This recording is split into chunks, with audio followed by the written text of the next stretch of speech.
Hello and welcome to Session Seconds and wrap up of the second week of the legislature and looking into the happenings of week 3. Now remember, we're supposed to be in short session, only 8 weeks, we hope. I have though pause before I do the issue update. I'd like to introduce you to a new addition to our staff. We're very excited to have Tammy Hetrick join us as the Vice President of the Association. Tammy, let our members know about your background. Hi, thank you, Jan, very much. I'm excited to be here, be part of the association. I come to you with 20 years of association management experience. I have an HR certified professional, so I'm here to help members with any HR questions that may come up anytime you need it. And with that, I'm just happy to be here, be part of session, and help out. So let's go to the issues. Secure scheduling was an issue we discussed last week, and we found that it will be on public hearing on January 30th, which happens to be our day at the Capitol. So we'll have tons of our members there signing in opposition, and we do have one of our members lined up to do the public testimony on our behalf.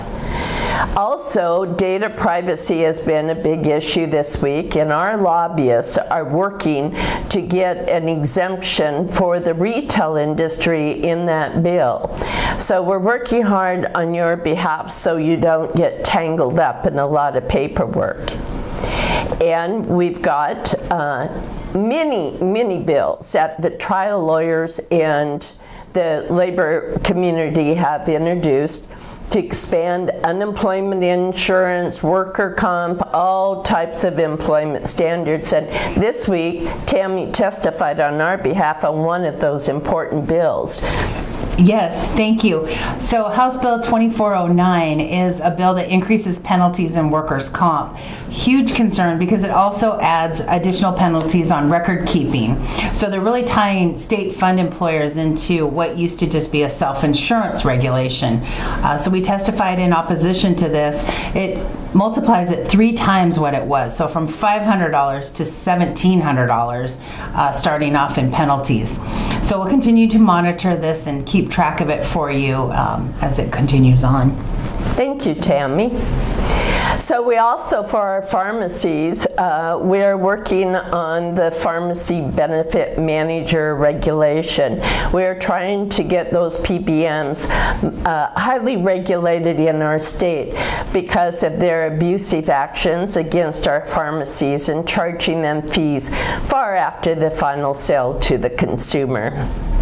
And we have 2 meat labeling bills that we're working hard to make sure that the labeling will not restrict the retailer's access to all beef products.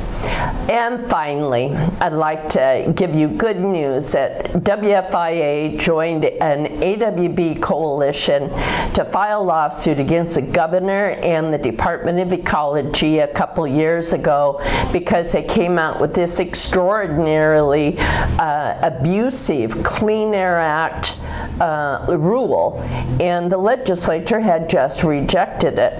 And the state Supreme Court decided, majority of the decision was with the business community saying, this is a legislative decision, this is not in the hands of an agency. So good news. Well, don't forget to tune in with us next week, and again, go to our website and look at the in-depth bill tracking list that we provide for you at all times. Thank you. Thank you.